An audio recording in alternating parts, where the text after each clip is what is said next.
Everyone, Milkman Al here, and it's about damn time I talked with you about my Storm Burst Inquisitor. So, while I've hated basically every channeling skill that I've ever used, GGG showcased Storm Burst a whole bunch in their league preview, so I figured I should at least kind of try it out and see what it was all about, because I figured they might be pushing it and making it a pretty usable, nice skill this league. So, as you can hopefully see from this video, this build ended up being pretty tanky and doing a fair amount of damage.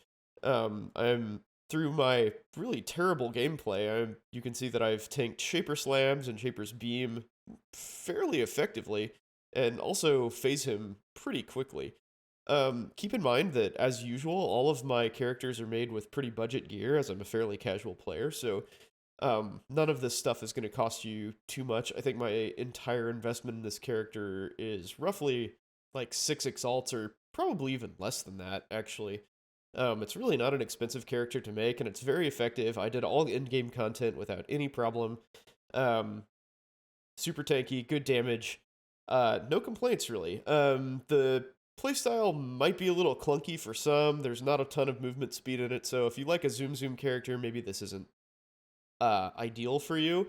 But if you're just looking to do some in-game content on a low budget, then I recommend this character. It worked out well for me. I enjoyed playing it. I think you will too. So before we get into the nitty-gritty, don't forget to give me a like and a subscription here, and you can follow me live on Twitch and YouTube and wherever else, 8 to 10 p.m. Central on Wednesdays and Sundays. I hope to see you there. So first off, we've got the skill tree here. So as you may notice, I've invested a fair amount into skill effect duration.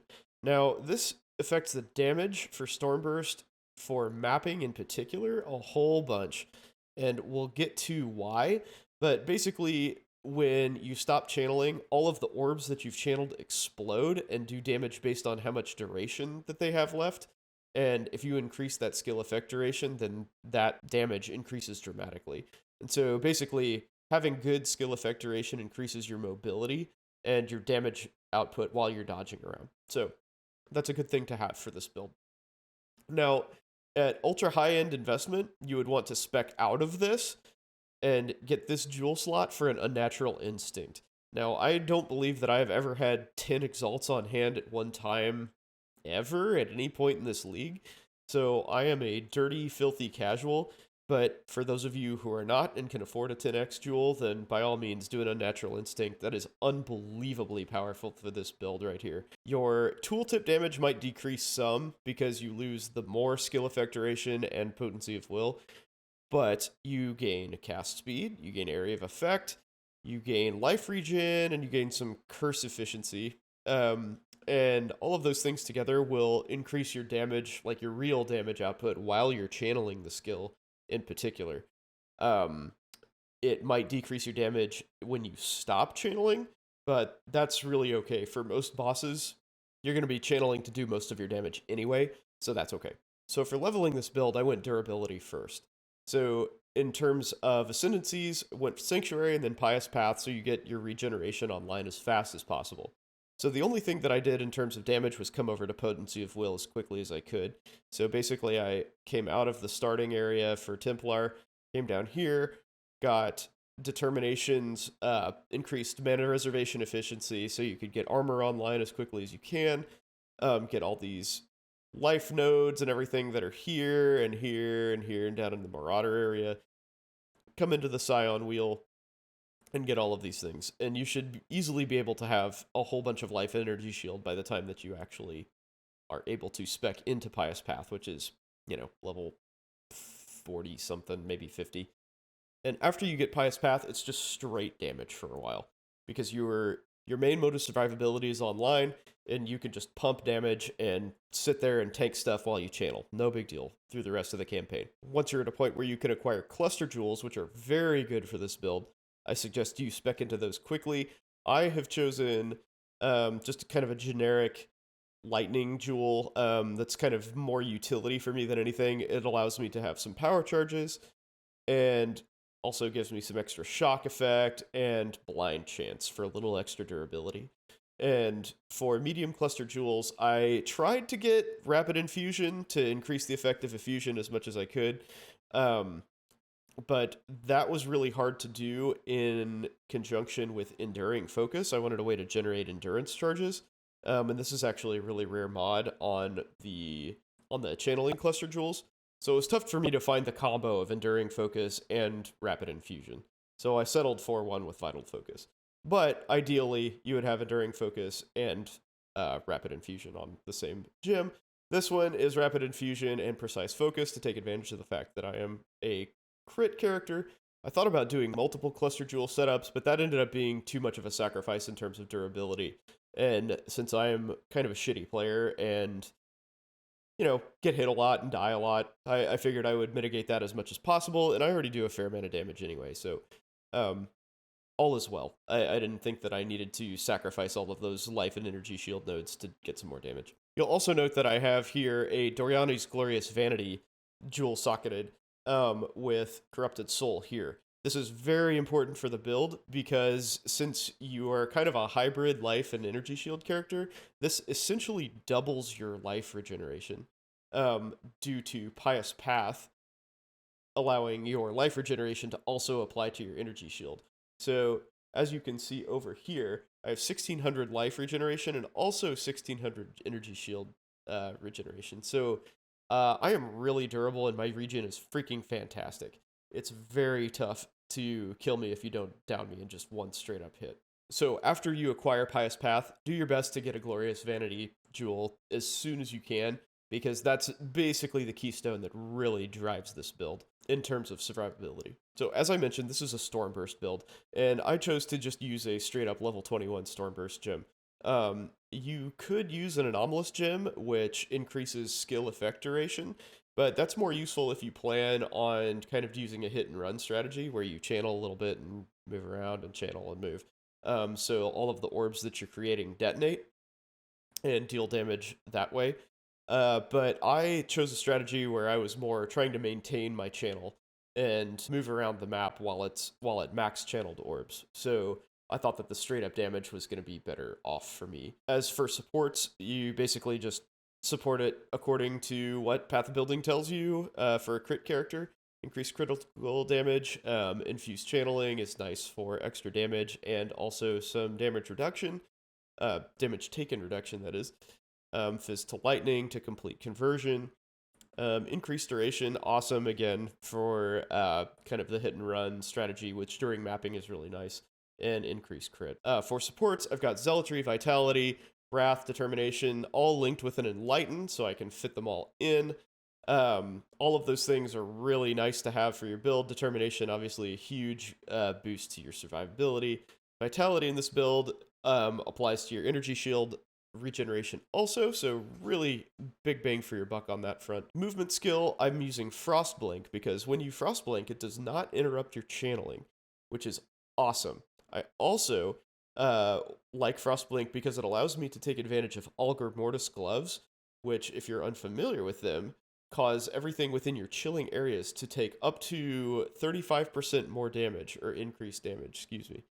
But for this build, that is effectively 35% more damage. So this is a huge damage multiplier. I don't really care for Frostblink as a movement skill. I find it kind of clunky to use, and the fact that it's only got one charge is kind of inconvenient. But usually, because it has 100% increased cooldown recovery against unique characters or unique enemies, you can use it as much as you like or need to when you're fighting bosses, which is really what matters. But otherwise, we have Assassin's Mark. Both of these are linked to Life Tap because I have very little mana available, and it's just easier that way. Please note that Sigil of Power does not actually work in this setup because the only thing that I have that's actually using mana is Molten Shell right now. So you actually have to spend mana to make Sigil of Power work. And since I don't spend mana, it doesn't work. And I don't use it. But I still have it in my links in case I decide to switch something out or get some more mana reservation efficiency or something like that. But in any event, just be aware of that. And I have it deactivated here, so it's not contributing anything to my damage. Molten Shell, I have that on left click, so I'm constantly running around casting it whenever the cooldown comes off. It's nice extra survivability, and I have a lot of bonus elemental damage, so, you know, maybe every now and then it does a little bit of useful damage. Righteous Fire, because my regeneration is ridiculous, and whenever you enable Righteous Fire, you have a giant damage bonus. As you can see, it went to like 3.5 million to 4.9 million almost. That's a really big deal. And Arcane Surge very rarely goes off because Molten Shell only costs 13 mana, and Arcane Surge takes 400 to go off. So you could either, you know, use a low-level Arcane Surge if you really just want that all the time, or just not worry about it like I am.